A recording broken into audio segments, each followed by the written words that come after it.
get ready to honor the Lord and worship the Lord in our giving through tithes and offerings. Yeah, so why don't you give him praise and get ready to do that. And I'm going to ask our ushers to come forward. And we've got a special treat for you. We did this last week. We're going to do it again this week. I'm going to ask Chris and Tasha Edwards, if they will, to come up. And they're going to share a testimony about tithing. We did this last week with the Williamsons, but sometimes I think it's better for you to hear a real story, something that with real people that you can connect with concerning the faithfulness of God, particularly in stewardship and tithing. So there they are.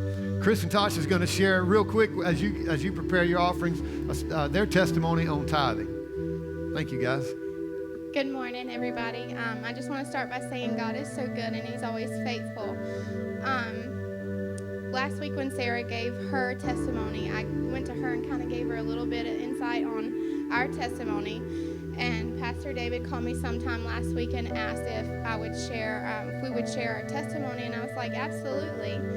So I called Chris and I told him what Pastor David had asked me, and he was like, no way. And I was like, yeah. And he was like, I was reciting my tithing testimony in the truck by myself.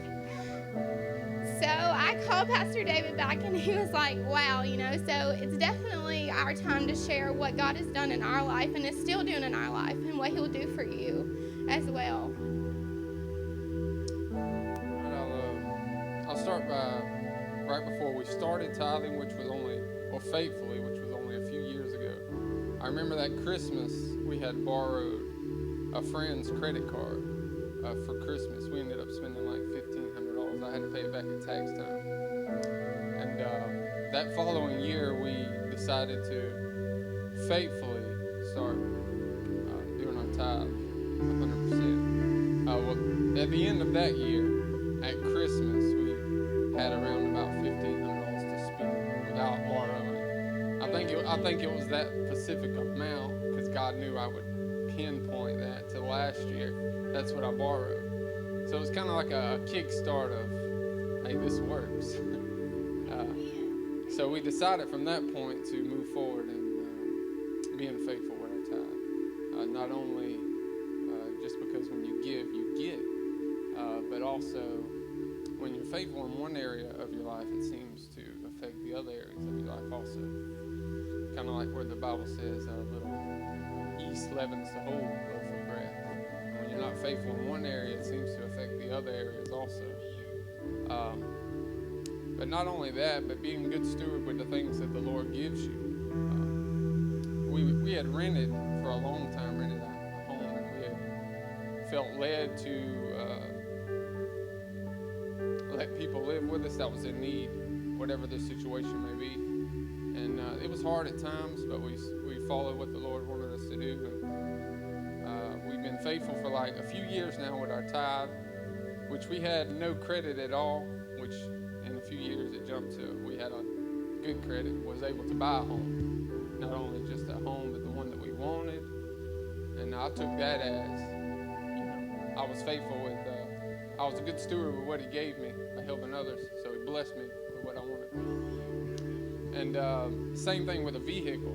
My dad had given me a vehicle, which we only had one, and we got a big family. We needed to. But my sister was in need. She still drives it today. So I'll let her drive it. She's been driving it for like a year and a half now. And it was not too long ago, my boss had bought him a new vehicle, which allowed me to jump in and try to buy his. And well, I'll say that to say, at the beginning of this year, I wanted to buy a 4-door truck. I've been wanting one for a long time and wasn't able to buy it. I thought I was going to be able to, but I didn't. And it was really disappointing to me at that time, discouraging, kind of small depression over it. But God's on time every time. And sometimes we don't understand that, but as time passes, we do. And as the year went by, my boss bought him a new truck, and I was able to get his for $5,000, which is a F-250. And it was the one my heart desired, not the one I was going to just settle for. And he come on my job site, which I'm on the job now, which is the biggest job the company's ever done. And had told me at the end of this job, I'm going to give you money back for that truck. So not only did he not allow me at the time to get the truck I was going to settle for, but he was going to give me the truck that my heart desired. And that's enough said about that. And so, with another part of it, I was nursery assistant on staff here, helping Carissa, and we prayed for an abundance of people to volunteer. And that over this last year, that's really happened with the youth coming in and helping, and just having enough volunteers. So we went to Miss India, and told her that we just didn't feel like I was working for what they were paying me, so I didn't want that, because it wasn't right.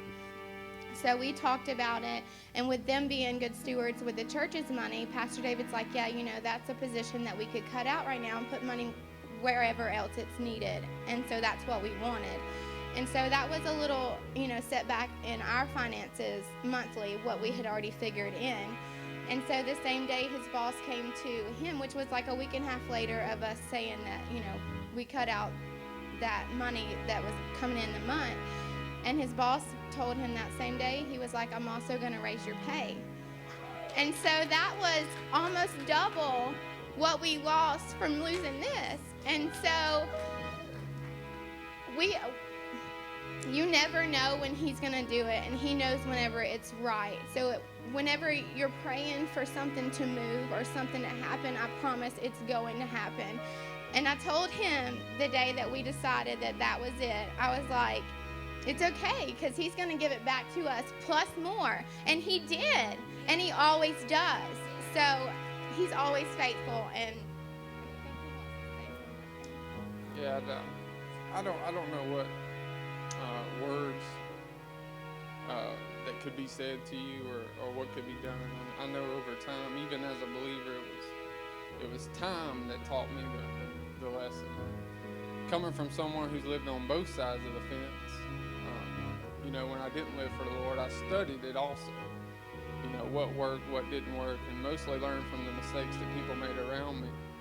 And now as I live on this side of the fence, I study it, and then I stare at the people on the other side of the fence. I just don't know what, you could say to someone to allow them to give God a chance, trust in Him, trust in His Word, and see that He is good. He says, if you seek me with all of your heart, you will find me. And that's true. Thank you, guys.